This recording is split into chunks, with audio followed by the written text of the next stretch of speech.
हाँ जी, देखिए जल्दी हजरात आपको दो बातें कहनी पड़ेंगी कौसी हजरात को। नंबर वन, आप बहुत कोई कीमती चीज़ खरीदना चाहते हैं, वो अभी न खरीदें। जब पैसे आएंगे, जब माली सूरत हाल बहुत बेहतर हो जाएगी, और उस वक्त इसके पीछे पड़े आप अपनी खर्चीली आदत से जान छुड़ाएं। ठीक।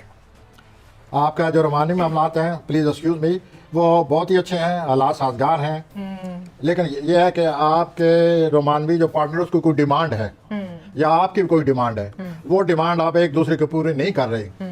और अगर ये ऐसी सूरत आ रही तो ये रोमांस जो है ये भाप की शक्ल में उड़ता नजर आता है, तो आपको एक दूसरे की बात माननी पड़ेगी। सही हो गया, सही हो गया। ग्रहण का कोई असर? ग्रहण का यही असर है जो मैं बातें बता रहा हूँ। बस ठीक हो गया, सही है। ख्याल करें आप। अगले सितारे पे आ जाए, और कैप्रिकॉर्न। इनको अपनी जो जिंदगी है, मैरिड लाइफ, उसका जरा ख्याल रखना चाहिए। अच्छा, कैप्रिकॉर्न पे आ जाए। आज जिंदगी का इनको ख्याल रखना चाहिए। ठीक हो गया। आगे हम आते हैं जद्दी की तरफ। बिल्कुल।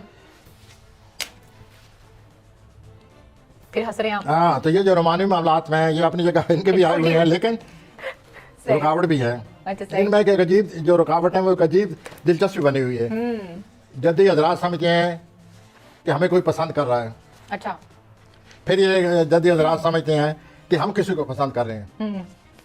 तो ये जो इस तरह ख्यालात की उलझन आई हुई है, इस उलझन से बचें। एक मैं बात वाज़ेह आपसे कहना चाहता हूँ, अगर कोई आदमी कोई खातून आप में दिलचस्पी ले रही है, या अगर कोई खातून उसमें कोई जद्दी खातून उसमें कोई दिलचस्पी ले रहा है, तो आप फ़ौरन उसे कह दीजिए कि मैं दिलचस्पी नहीं है मुझे, और मैं इस उलझन में नहीं पढ़ना चाहता या पढ़ना नहीं चाहती।